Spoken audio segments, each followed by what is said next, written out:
ce que nous pouvons constater dans les systèmes d'enseignement, surtout en Afrique francophone, dans beaucoup de salles de classe, le style d'enseignement est dominé par la transmission des connaissances d'une manière transmissive. L'apprenant est considéré comme une vase vide dans laquelle on doit verser les connaissances. Pour faire face à ce problème qui s'est manifesté aussi dans les résultats des apprenants, la communauté baptiste au centre de l'Afrique avait mis en œuvre un programme de formation en pédagogie active et participative pour apprendre aux 4069 enseignants dans ces 698 écoles d'enseigner autrement. Ces écoles se trouvent dans les provinces du Nord et du Sud Kivu en République démocratique du Congo. Au Congo, 80% des écoles sont gérées par les églises sous forme de conventions.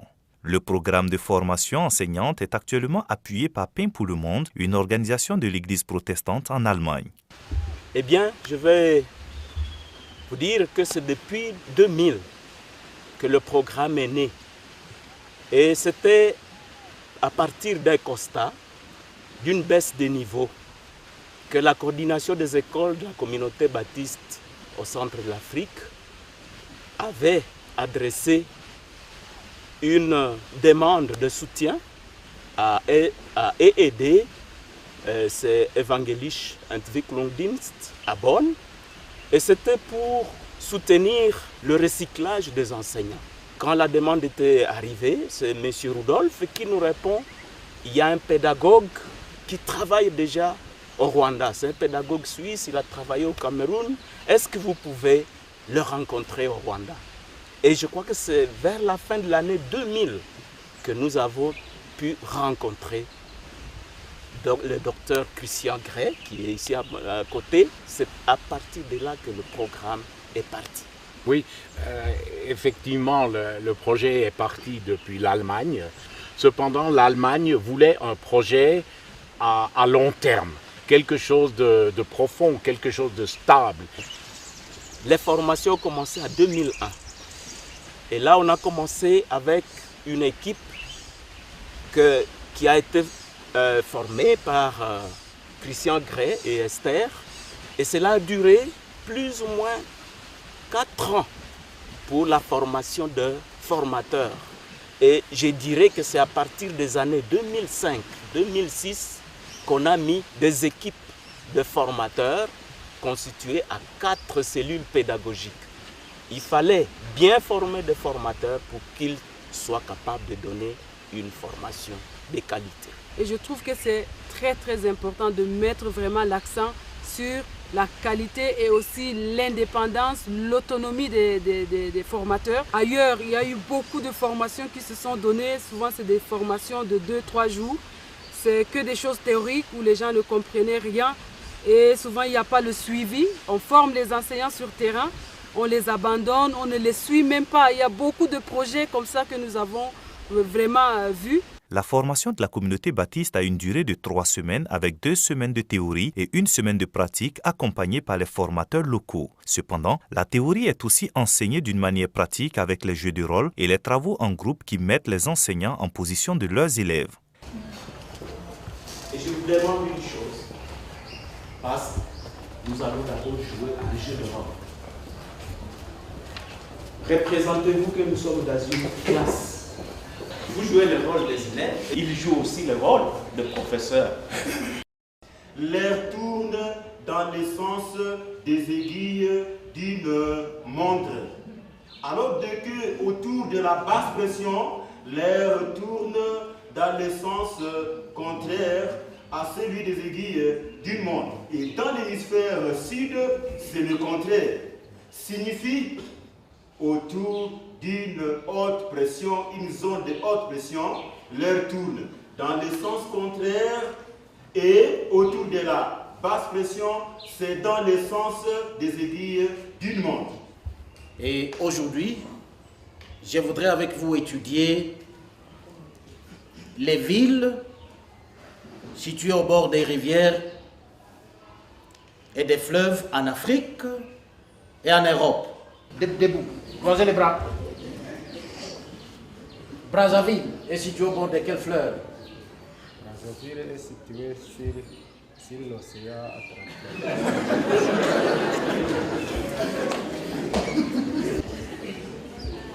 Situé sur l'océan Atlantique. Toi là, celle-là, toi. Debout. La ville de Brazzaville, située sur le fleuve.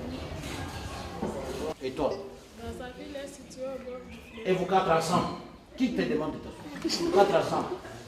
Brazzaville est située au bord du fleuve. Asseyez-vous. Vous allez travailler individuellement pendant 3 minutes. Vous avez le croquis à côté et vous avez la consigne là-bas de ce que vous allez faire. Et à 3, qu'est-ce que vous faites? Vous discutez ce que chacun a trouvé et vous essayez de vous mettre d'accord pour un même travail. Allez avec ce travail.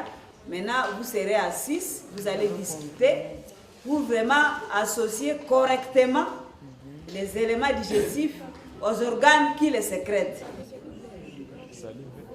Qui parmi vous voudrait se faire inscrire chez le deuxième professeur?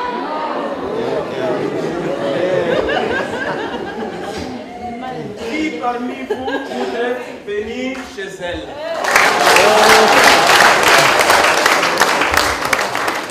Pendant cette formation, la nouvelle méthode est la pédagogie active et participative. Et c'est important pour moi car ça me montre que l'enfant aussi a des capacités intellectuelles qui est cachées en lui. J'étais beaucoup touché par le thème, le cadre, qui m'oblige de quitter le cadre. Et disons que pour connaître, il faut s'étendre, il faut aller vers les autres, il faut s'informer et quitter les anciennes habitudes.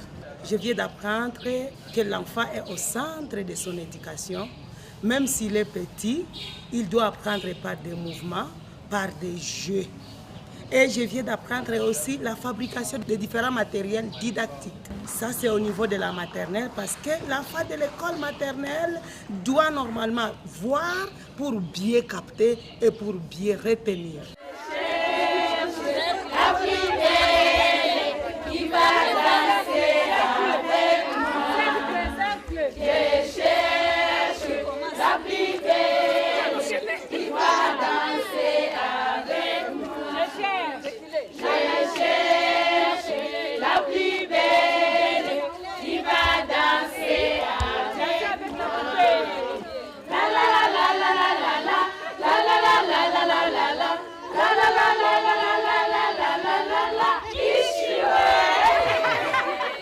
Dans le programme national congolais, c'est écrit qu'il faut appliquer les méthodes actives. Théoriquement, ils écrivent dans tous les programmes. Mais maintenant, ils ne savent même pas comment utiliser ces méthodes actives.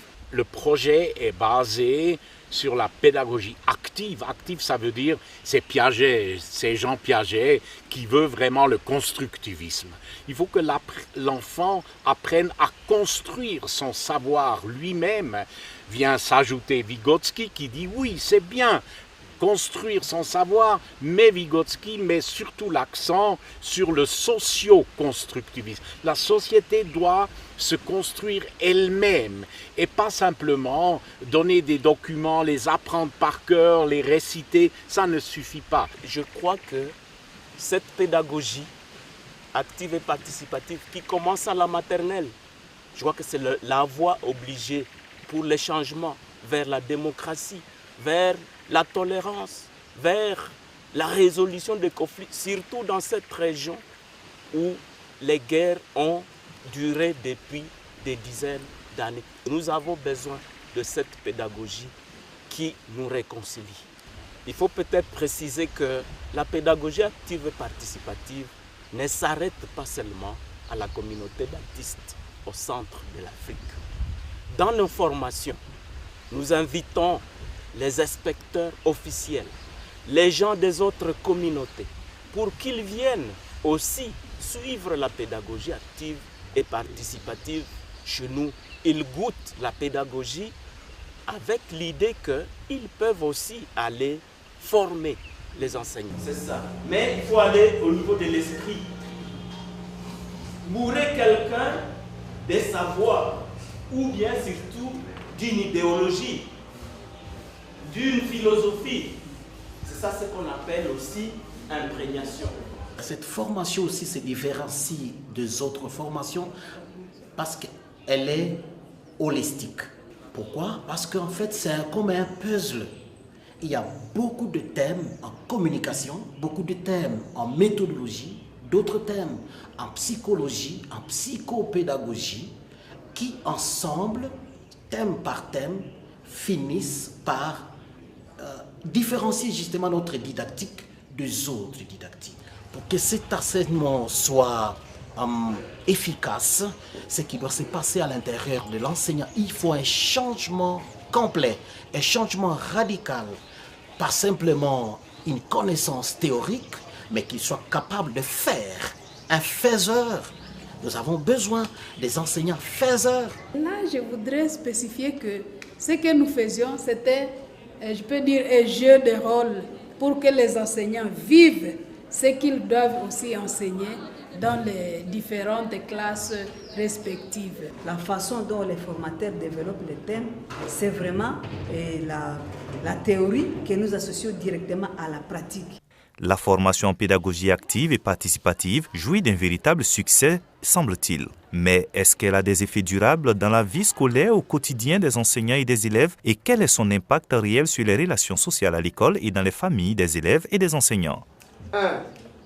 Hey, moi, vous le dites. Yes. My name is Mika. Okay, my name is Mwavuli. Good. Ils apprennent comme s'ils étaient dans leur vie courante. Alors, ils parlent, ils parlent, ils parlent. Cette méthode facilite les élèves à changer des expériences. Donc, l'autre connaît ce que l'autre ne connaît pas, alors ils s'entraident. Cette méthode fait fuir la peur dans le groupe. Alors, même un élève timide, cet élève aussi est encouragé par le fait qu'il a l'habitude de parler avec les autres en classe, alors il chasse la timidité. Il devient aussi collaborer avec les autres. Cette méthode nous aide aussi pour que nos élèves se corrigent mutuellement. Nos élèves comprennent mieux ce qu'ils s'expliquent entre eux que ce que l'enseignant explique aux élèves. Cette méthode facilite aussi l'intégration à la société pour les enfants. Ils s'intègrent à la société, ils évitent le fait d'être solitaires, alors ils deviennent solidaires. J'ai été formé en 2005. Oui, j'ai été formé en 2005 par Christian Gray. Il y a des méthodes qui nous aident à ne pas oublier ce que nous avons appris. D'abord, nos chefs sont d'abord impliqués dans cette méthode. Les coordinateurs, le préfet, les autres sont impliqués dans cette méthode et ne cessent de nous rappeler que nous devons utiliser cette méthode de jour après jour. Nous n'oublierons jamais cette méthode car c'est une méthode qui nous a beaucoup aidés. En effet, la méthode que le professeur était en train d'utiliser, c'était une méthode qui permet aux autres de parler, les gens qui sont timides, les gens qui ne savent pas s'exprimer, qu'ils parlent aussi, qu'ils montrent leur opinion pour que nous puissions nous attendre. Donc ça, nous attendons chacun parler à travers donc ce qu'il exprime, c'est ce qu'il est. Bon, quand je suis en famille, je suis très timide. Et quand j'avais commencé l'école primaire jusqu'au secondaire, bon, j'étais timide. Mais quand je suis arrivée ici, à l'école, à Madjengo, la méthode là du professeur m'a beaucoup aidée. Parce que ma timidité a disparu. J'ai commencé à avoir la facilité de parler avec les autres et de causer. Je me suis sentie vraiment très bien. Je félicite beaucoup le prof là. Parce qu'il m'a aidé vraiment, il m'a aidé. Parce que ma mère, elle aussi disait que si une fois je pourrais me mettre devant les gens, comment est-ce que je devrais parler? Maintenant là, je m'exprime devant les gens et je n'ai pas peur. What does pupils eat? Is it correct? No. Okay, correct. Pour résumer, l'essentiel de la pédagogie active et participative est de former un enseignant qui apprend à apprendre différemment, à apprendre autrement. Et il est un peu difficile pour l'enseignant qui a grandi dans un système où c'est lui seul qui avait le pouvoir de parler, maintenant de responsabiliser les enfants. Donc c'est trop exigeant. Il lui est demandé d'avoir du temps de préparation pour faire des bonnes consignes, pour réfléchir, pour essayer de faire réfléchir les enfants aussi, pour une activation cognitive, en fait que les enfants soient des producteurs, des penseurs, des faiseurs aussi après leurs apprentissages. Cette pédagogie n'est pas seulement faite pour les pays développés. Au contraire d'ailleurs, elle est applicable dans tous les pays, que ce soit sous-développés ou développés ou en voie de développement, en dépit de tout ce qu'on dit que les classes sont pléthoriques. D'ailleurs, elle vient répondre à cette exigence des classes pléthoriques. Parce qu'un enseignant qui applique cette pédagogie est capable d'écouter et d'être en contact avec tous les enfants. Pour que cette pédagogie puisse connaître une mise en œuvre encore plus large, il ne faut pas seulement que l'enseignant comprenne les valeurs de cette pédagogie, mais il faut aussi que ça monte jusqu'au sommet, que les responsables du pays puissent aussi capitaliser cette pédagogie pour que cette pédagogie soit appliquée, pas seulement au niveau théorique dans des programmes, mais nous avons besoin que même les sommets comprennent comment ça s'est fait.